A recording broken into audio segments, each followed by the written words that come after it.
Assalamualaikum warahmatullahi wabarakatuh. Ketemu lagi kali ini dengan konten yang sangat luar biasa. Kenapa? Karena kita angkat dari materi opini yang ada di media dialeksis. Sahabat Ari, dua tamu istimewa saya ini memiliki kekhasan berbeda dalam cara melihat kekhususan Aceh. Ya, ada tulisan yang menarik yang ditulis oleh saudara Jafar yang mengatakan bahwa masalah utama Aceh itu pertama kekhususan, yang dilansir di media dialeksis, media terkenal, ya. Dan juga ada respon yang sangat luar biasa secara bernas, ya, diungkapkan juga oleh Jabal, ya, bagaimana dinamikanya dalam konstelasi dialektika. Tentunya ini yang akan saya ulas. Saya sebagai, hari ini saya bukan sebagai host, tapi saya sebagai moderator untuk membuat dinamika diskusi itu menjadi hidup, ya, dan punya nuansa yang berbeda, dan ini akan menjadi budaya. Saya berharap seperti itu akan saya lakukan harus secara rutinitas. Sahabat Ari, saya ingin menjelaskan bahwa profil dari Jafar seorang aktivis, seorang dosen, dan juga pernah menjabat di beberapa lembaga penelitian. Nah, sedangkan seorang Jabal, dia juga seorang aktivis, intelektual muda yang memang banyak menulis di berbagai media cetak dan online. Dan ini punya warna yang tersendiri dalam kasana berpikir yang membuat saya tertarik untuk mengangkat dalam konten Jalan Ari kali ini. Nah, bagaimana cara saya untuk memberikan ruang bagi kedua orang ini? Saya akan memberikan beberapa syarat utama yang harus dipatuhi oleh keduanya. Yang pertama, ya, saya berikan waktu merespon 5 menit, ya, kepada masing-masing pihak, dan nanti akan saya buat beberapa pertanyaan krusial yang akan dijawab oleh keduanya. Yang kedua, tidak memberikan satu justifikasi argumentasi untuk menohok atau mengkerdilkan secara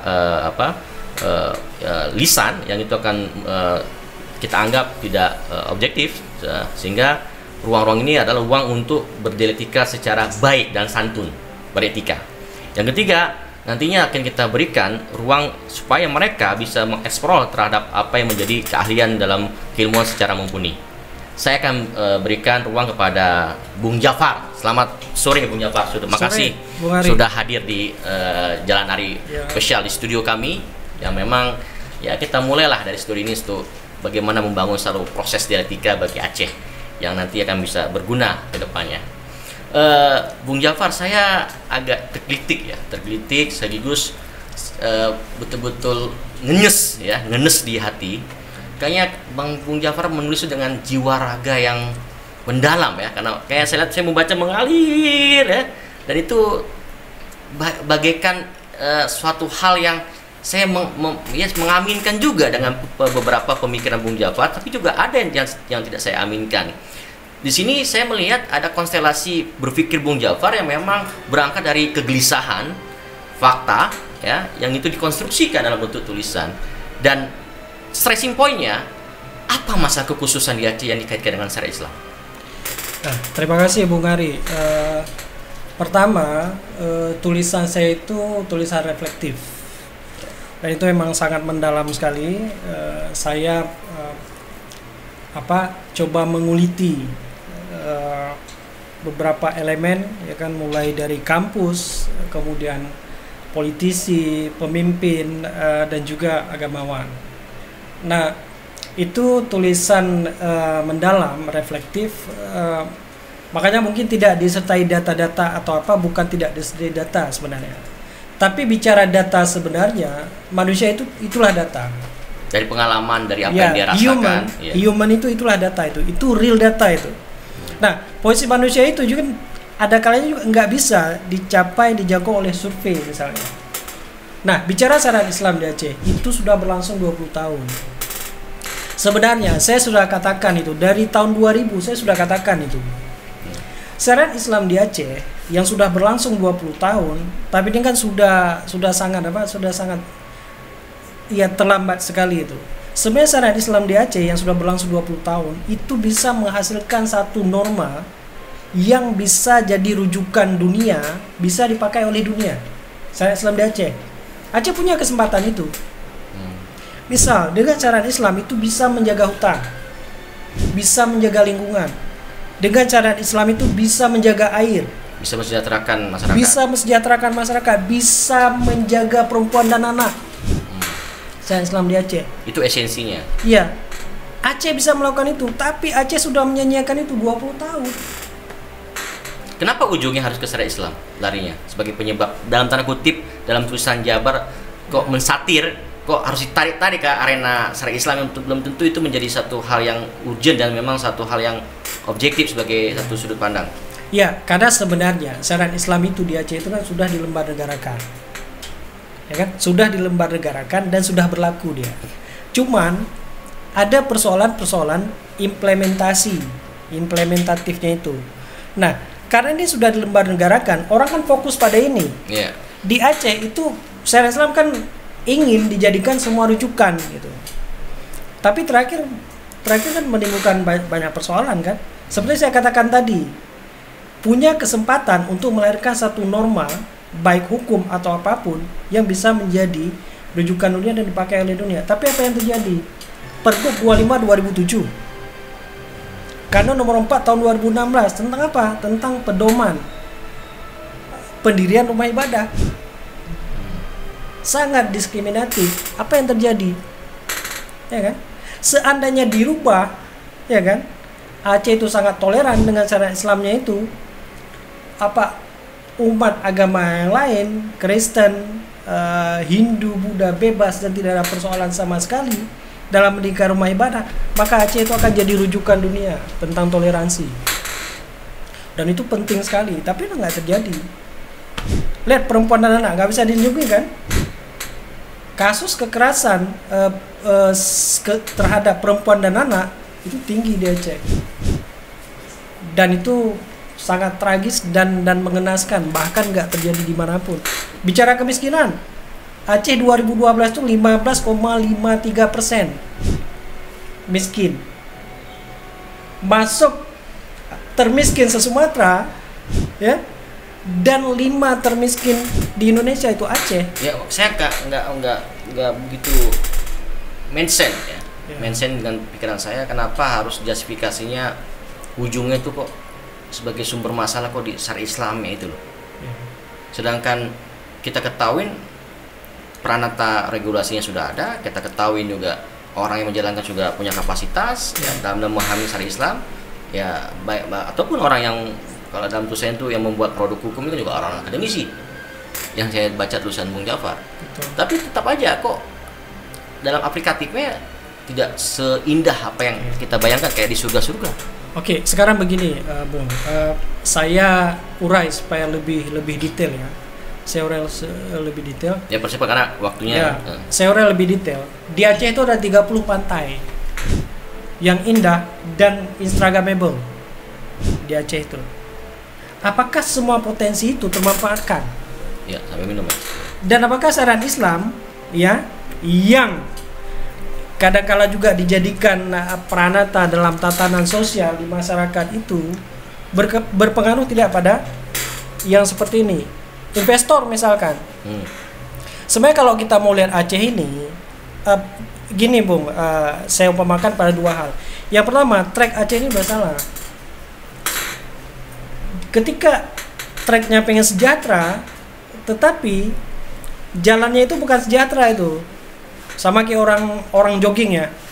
Kalau treknya miskin ya memang kemanapun dia putar berapa kali putarnya miskin terus tuh. Apa yang harus jadi? Pindah trek. Gak usah ngomong lagi bicara syariat Islam. Syariat Islam itu sudah menjadi kewajiban setiap muslim untuk dia tegakkan dalam dirinya sendiri itu. Dan agama itu apalagi Islam itu ada inner journey kalau bahasanya itu. Dia itu perjalanan ke dalam. Islam itu senternya, kalau ibarat senter cahaya, dia itu nggak melihat keluar, tapi dia itu melihat ke dalam. Oh, bicara amar ma'ruf nahi mungkar, bukan tafsiran seperti Allahu Akbar di jalan tuh enggak juga, enggak seperti itu, ya kan? Amar ma'ruf nahi mungkar segala macam itu, kamu kenal tidak Tuhan. Ketika kamu kenal Tuhan, kamu tidak akan berbuat mungkar. Itu clear, selesai, ya kan? Itu. Kemudian yang kedua, ada beberapa pertanyaan fundamental. Yang 3 yaitu biarkan bergulir lah, segala macam. Saya pikir ini soft sekali lah, karena ini kita bicara dalam konteks kerangka pemikiran, pengetahuan atau apapun. Yang pertama, apakah pemerintah Aceh, pemerintah kabupaten kota itu pemerintahan Islam? Itu satu. Kemudian yang kedua, apakah pemerintahan yang tidak Islam itu bisa menegakkan syariat Islam? Itu dua. Kemudian yang ketiga, Islamikah penegakan syariat Islam di Aceh? Itu pertanyaan-pertanyaan fundamental. Itu pertanyaan fundamental yang harus dijawab. Oke. Kalau ini nggak bisa dijawab, nggak akan pernah selesai persoalan formalisasi dan implementasi syariat Islam di Aceh. Begitu jika bicara tentang konteks manusianya, human. Oke, Bung Japar sudah saya berikan ruang untuk memberikan satu argumentasi terhadap tulisan yang Bung buat di Dialeksis. Tentunya saya juga wajib memberikan ruang kepada Saudara Jabal, di mana juga Bang Jabal sudah memberikan satu ulasan yang sangat komprehensif juga terhadap apa yang direspon dari tulisan Saudara Jabal. Ya. Nah, apa yang Bung Jabal tangkap dari esensi tulisan ini sehingga ada hal yang berbeda dalam sudut pandang perspektif Bung Jabal dan melihat bahwa ternyata bukan masalah syariat Islam yang harus diurai atau diselesaikan, tapi ada hal-hal lain yang memang penting untuk diselesaikan di dalam konteks bicara permasalahan kekhususan di Aceh ini. Terima kasih Bung Hari. Jadi saya melihat gini, kegelisahan subjektifnya seorang Ja'far sebagai intelektual ini juga harus dibawa ke ranah logis dan empiris gitu. Ketika kita mengaitkan kesejahteraan dengan syariat Islam, kita harus melihat benang merahnya antara kesejahteraan dan syariat Islam. Syariat Islam tidak bertujuan untuk atau tidak menjadi variabel yang menentukan makmur atau tidaknya. Itu yang pertama harus diperhatikan. Yang kita harus perhatikan adalah kesejahteraan itu disokong atau yang mendorong utamanya adalah pemerintahan yang baik. Jadi problem institusional yang menjadi masalah. Kalau kita lihat atau problem karakter manusianya. Saya bilang problem institusional. Kenapa saya bilang problem institusional? Kita bisa melihat ada 3 wilayah konflik di Indonesia atau Asia Tenggara misalnya. Ada Papua, ada Aceh, ada Timor Leste. Sama-sama bekas konflik separatisme.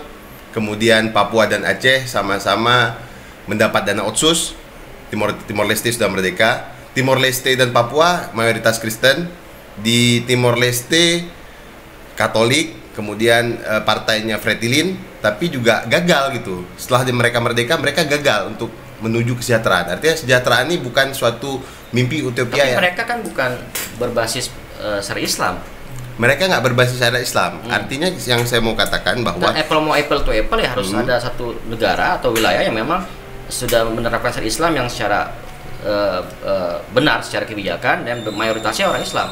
Baru apple to apple. Artinya saya mau bilang bahwa bukan syariat Islam yang menentukan berhasil atau tidaknya gitu. Kalau kita bilang syariat Islam menjadi faktor kemunduran, Papua yang tanpa syariat Islam pun mundur, nggak berhasil gitu.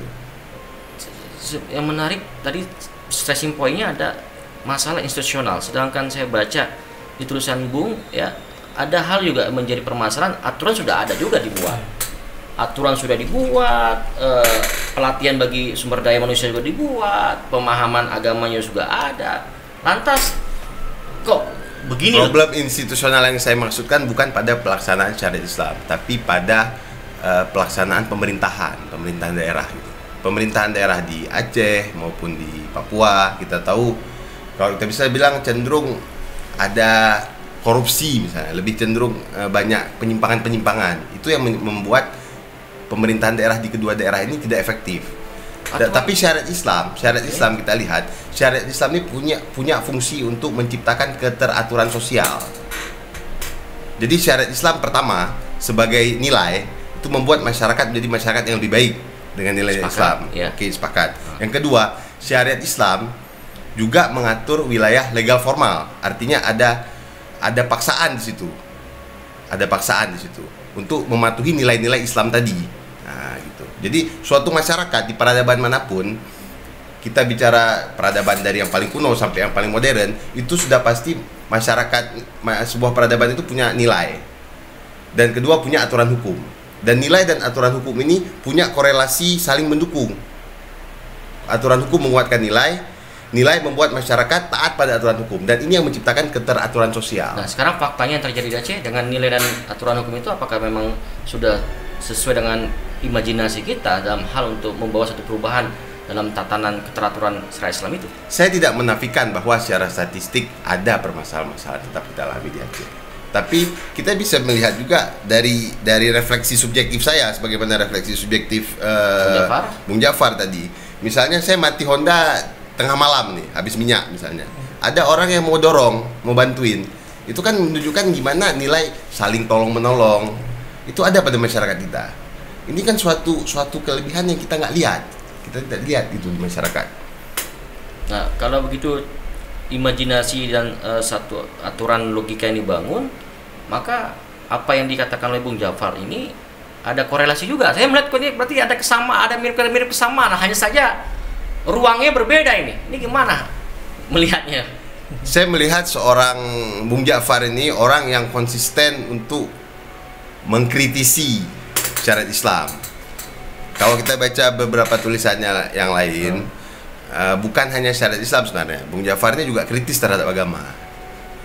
Misalnya agama no spiritualitas ya, Anda benarkan kan? Agama no spiritualitas ya. Saya rasa ini sebenarnya Bung Jafar hanya mengulang-ulang apa sebenarnya yang fase-fase yang pernah terjadi di Barat. Gitu. Misalnya agama menjadi sebuah apa istilahnya, menjadi sebuah lawan bagi sebuah kemodernan gitu. Agama ditinggalkan, kemudian masyarakat beralih ke rasionalisme, beralih ke pemikiran yang bebas. Oke, lantas poin pentingnya di mana Anda mengkritisi tulisan Bung Jafar dalam yang dilansir di Alexis. Poin-poin apa yang membuat Anda penting harus mengatakan di dalam ruang publik ini bahwasanya ini poin yang memang agak berbeda atau perlu diluruskan? Artinya begini, kalau kita memang mau menuju kesejahteraan, yang harus kita lakukan adalah menciptakan pemerintahan yang baik, menciptakan institusi pemerintahan yang baik, ya kan? Penegakan hukum, nggak semua hukum itu harus kemudian karena syariat Islam tidak bisa mencegah korupsi lalu syariat Islam buruk. Nggak, ada hukum positif nasional yang memang membidangi masalah korupsi gitu. Ini kan juga bermasalah. Bermasalah. Jadi apabila penegakan seperti dikatakan oleh Bung Jafar tadi, apabila syariat Islam penegakan hukumnya tidak maksimal, lalu apakah kalau hukum positif negara juga nggak maksimal harus kita negasikan? Kan nggak begitu. Tapi kita perbaiki penegakan hukumnya. Terus? Gitu. Jadi kalau kita mau menuju ke negara sejahtera, yang harus kita lihat itu bukan syariat Islamnya gitu. Tapi sejauh mana kita bisa membangun institusi yang baik, kita bisa membangun pertumbuhan ekonomi gitu. Ke sisi situnya kita lihat Bung Aryo. Oke, supaya netral ketegangan, kita minum dulu sebentar. Silakan Bung Jafar, kita minum dulu supaya enak ketegangan, supaya jangan tampak apa ketegangan karena diskusi ini harus ceria dan happy. Ya, kita santai aja. Oke. Ada hal yang tadi dikritisi oleh Bung Jafar. Ada banyak sekali. Yang pertama, itu bukan subjektivitas, itu objektivitas. Subjektivitas itulah Barat gitu. Bagi saya filsafat Barat itu spekulatif. Anamnesisnya Plato misalkan, ya kan? Satu-satunya yang bisa dipakai itu faktisitasnya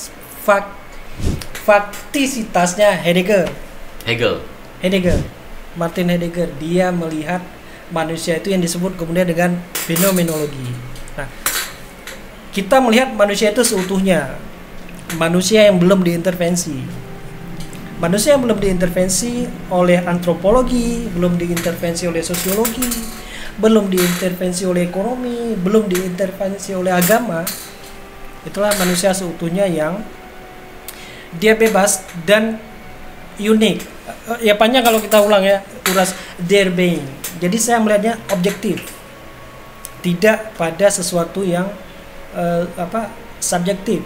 Tapi objektivitas itu kan juga ada batasan dari daya dari daya seseorang menyerap. Ya dan tentunya daya serap orang ini tentunya akan tergantung sejauh mana validasi data yang dicermatin, informasi yang diterima dalam akal sehat lalu dikristalisasi dalam bentuk satu penilaian, ya. Ini kan akan berbeda. Suatu saat ketika umpamanya Anda mengatakan bahwa itu satu data yang objektif, tapi ternyata itu data yang subjektif. Objektif. Nah, jadi gini sebenarnya, saya mau nanggapi bentar ya. Jadi di Barat agama kan ditinggalkan, Kristen ditinggalkan, kemudian beralih ke filsafat sebagai panduan hidup, sebagai pegangan. Tapi kemudian di fase yang berikutnya, filsafat juga ikut menjadi tidak relevan gitu.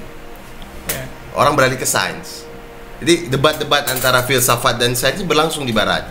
Jadi yang mau saya sampaikan di sini bahwa ada wilayah-wilayah atau ranah-ranah yang kita memang harus pakai empirical science. Kita pakai sosiologi, kita ngelihat data statistik.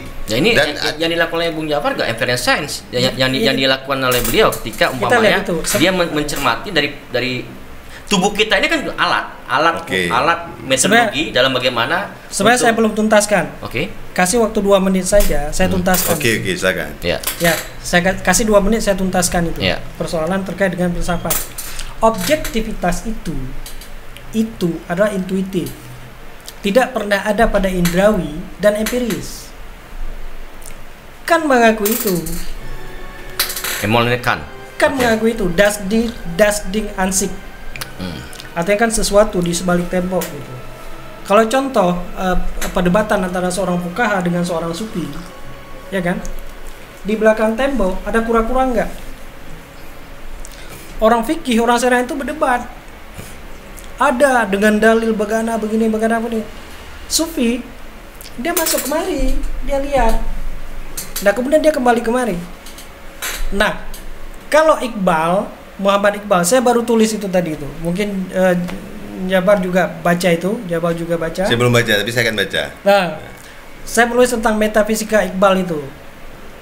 Kebenaran di atas kebenaran itu kebenaran intuitif. Kebenaran intuitif itu di luar indrawi dan di luar empiris. Nah, satu rumus umum lagi saya sampaikan bahwa semua manusia itu sebenarnya mereka itu gelisah. Mereka pasti mencari sesuatu realitas yang absolut. Realitas yang absolut itu adalah kebenaran yang betul-betul truth, dia bukan true. Syariat Islam itu true, belum ke truth. Kalau mau ke truth, ya kan, kebenaran yang mutlak absolut tidak terbantahkan, itu jalurnya bukan syariat tapi tasawuf, ada di tarekat, dan itu bisa kita jelaskan dan bisa kita pertanggungjawabkan metode, cara pelajarannya segala macam. Ya Aceh harus beranjak dari itu kalau mau maju. Kalau mau maju memang harus beranjak dari itu, mau tidak mau.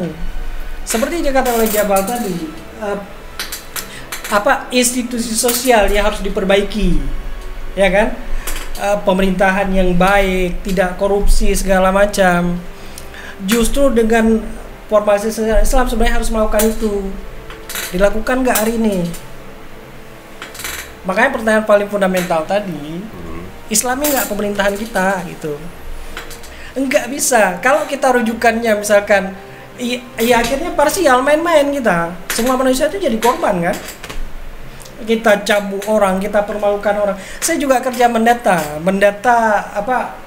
efek jerah bahasanya itu.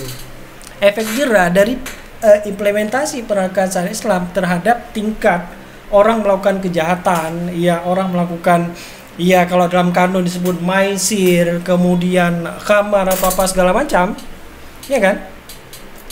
Itu berulang, Bung Aryos. Orang yang sama kita lakukan monitoring itu, jadi kita kerja berulang. Di tahun 2012 pelakunya A, dia maisir, ya. Di 2012 itu bulan itu fakta, kasusnya ada. Fakta. Di bulan Januari 2012, kemudian di bulan April 2012 pelakunya sama. Ada efek jerah nggak? Nggak ada. Anda ingin mengatakan Pak, lantas ada yang salah dalam penerapan hukuman itu, atau ada yang salah dalam pendekatan? Bukan memang salah, fatal. Makanya saya bilang tadi, saya tidak mengkritik syariat Islam. Syariat Islam itu sesuatu yang sangat yang sangat ideal, baik sekali di sana. Tetapi ini formalisasi syariat Islam. Itu kan risetnya Abdullah Amir An-Naim juga, itu dia riset beberapa negara bahkan termasuk Indonesia. Kalau nggak saya salah Aceh juga.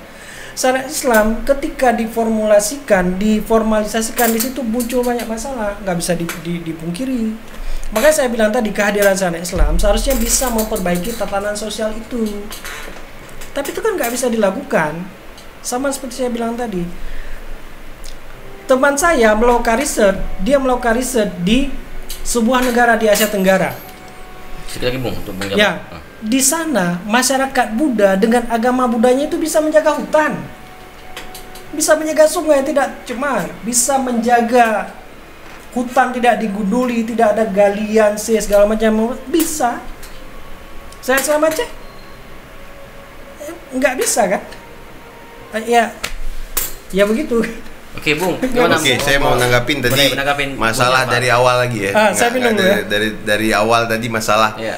kebenaran intuitif. Kebenaran intuitif itu kan wilayahnya sangat subjektif sekali, sangat personal sekali. Iya, gitu. iya. Makanya membuktikan kebenaran intuitif itu juga perlu secara logis dan secara empiris. Sangat tergantung dari orang ya, kemampuan orang itu bagaimana untuk mengkapitalisasi informasi dan data. Kalau dia mampu dalam artian Ya betul. Artinya dia punya, tapi kalau umpamanya salah, itu yang saya maksud. Kebenaran intuitif itu apabila ketika dia sifatnya personal, tapi ketika disampaikan ke orang harus logis gitu. Ya. Ada wilayah rasio dan wilayah empiris gitu. Dia harus bisa menyampaikan kebenaran intuitif itu secara logis. Iya, dan dia sangat rasional. Jadi dia sangat rasional. Jadi intuisinya Bung Ja'far ini masalah syariat Islam tadi ya tidak berkonsekuensi logis secara langsung terhadap kesejahteraan. Kemudian kita lihat juga syariat Islam ini apakah syariat Islam ini harus membela ekologi, harus membela masyarakat miskin. Syariat Islam itu meliputi keseluruhan gitu. Kalau kita lihat hari ini secara ekologis misalnya di Aceh syariat Islam gagal melindungi hutan, syariat Islam di Aceh belum sampai ke situ misalnya. Gagal menciptakan masyarakat yang sadar anti korupsi gitu. Nah, itu harus kita lihat lagi. Kalau masalah korupsi itu kan perilaku elit, bukan perilaku massa. Nah, itu harus kita lihat. Itu Al-Baqarah 189 itu Bung Jabal. Itu perilaku elit, bukan perilaku massa. Al-Baqarah 189, jangan kamu melakukan kerusakan yang Allah sudah memperbaikinya. Oke, sekarang gini aja. Tunggu dulu. 2 menit udah saya kasih untuk Anda. Saya mau bertanya sebentar, Bung Ja'far. Saya udah kasih 2 menit. Sekarang saya berikan kepada Bung Ja'far. Saya mau bertanya Bung Ja'far. Pendeknya gini aja. Bung Ja'far setuju dengan syariat Islam? Oke, tadi katanya setuju. Yang kedua, setuju nggak dengan formalisasi syariat Islam, atau setuju atau tidak setuju dengan formalisasi syariat Islam, atau tidak setuju dengan pelaksanaan formalisasi syariat Islam? Sebentar, sebelum jawab, apakah tadi sudah selesai? Sampai sini aja. Okay. Silakan. Ya, saya tidak ada pernyataan saya tadi bicara tentang setuju atau enggak syariat Islam atau setuju atau enggak formalisasi syariat Islam. Saya hanya mengatakan syariat Islam itu sudah dilembar negarakan. Sudah dilembar negarakan. Itu kan formalisasi syariat Islam. Sah secara hukum, formalisasi syariat Islam. Saya nggak bicara setuju atau enggak segala macam. Saya nggak mau masuk ke wilayah itu. Karena kalau kita masuk ke wilayah itu, kita itu tidak lagi berada pada posisi sebagai manusia yang integral gitu, manusia yang tertawan. Kita nggak mau. Makanya saya bilang, saya nggak mau mulia persoalan Aceh ini secara sederhana, Bung Ari. Ya sama aja kalau kita lihat secara sederhana kan bisa aja orang penerapannya enggak. Aceh. Tapi Bung Ja'far melihat permasalahannya secara sederhana hanya karena syariat Islam gitu. Begini, 20 tahun nggak ada bioskop, itu objektif nggak itu? Ya, tapi Aceh sudah pernah mengalami keberadaan bioskop itu. Iya, kita kan sudah menikmati itu. Tapi ketika umpamanya Anda mengatakan ketika sudah masuk dalam lembaran negara, sudah terlegalitaskan secara jelas, maka itu menjadi satu aturan baku yang menurunkan keberadaan umpamanya kebutuhan esensi publik tadi tentang bioskop yang kecil lah.